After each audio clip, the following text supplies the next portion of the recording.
तपाईले भोट कसलाई हाल्नु भयो भन्नु रोजगारको ग्यारेन्टी तपाईले भोट कसलाई हाल्नु भयो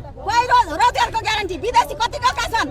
तँलाई रोजगार आइज म दिन्छु मेरो घरमा रोजगार मेरो घरमा भाँडा धुने लुगा धुने बच्चाको आच्ची धुने कट्टु धुने टोइलेट सफा गर्ने मान्छे चाहिरहेको छ आइज त तँलाई म दिन्छु रोजगार अनि तँलाई शिक्षा स्वास्थ्य फ्रीमा चाहियो भोट हाल्ने बेलामा चाहिँ तेरो बाउको मासु भातमा बिकेर भोट हालिस् यत्रो 35-40 वर्षदेखि तेरो बाउले देश बेचेर सखा पाथे चाहिँ कहाँ गएर बसेको थिइस् त कि थिइनस् यो देशको नागरिक विदेशबाट तँलाई किनेर ल्याएको व्यक्ति हो तर अहिले भुक्दैछ बुरुक बुरुक भएर तँलाई रोजगार चाहियो तँलाई स्वास्थ्य शिक्षा चाहियो अनि विदेशीका दाजुभाइ चाहिँ के अहिलेको सरकार आएपछि विदेशीका हुन् विगत 20-30 वर्ष अगाडिदेखि नेपालका दाजुभाइहरू विदेशमा रोजगारीका लागि गएका छन् खाडीमा रगत र पसिना बगाउन त्यही खाडीमा गएर रगत पसिना बगाएर पठाएको रेमिटान्सबाट पनि तेरो बाउले सबै हसुरेर लुटेर सकेको अनि देशको कल कारखानाहरू बेचेर ठप्प पारेर सबै थोक भत्ता भुङ्ग लथा लुङ्ग पारेपछि चाहिँ नेपालका दाजुभाइ दिदीबहिनीहरू चाहिँ विदेशिनु परेको हो अहिले मात्रै विदेशीको देखिस् दाजुभाइ दिदीबहिनीहरू चाहिँ लाज हुँदैन तँलाई यहाँ आइज मेरो घरमा आइज तँलाई रोजगार चाहिँ म दिन्छु यहाँ आइज त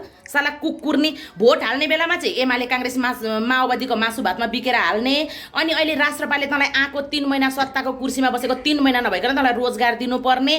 फ्रीको स्वास्थ्य सेवा सबै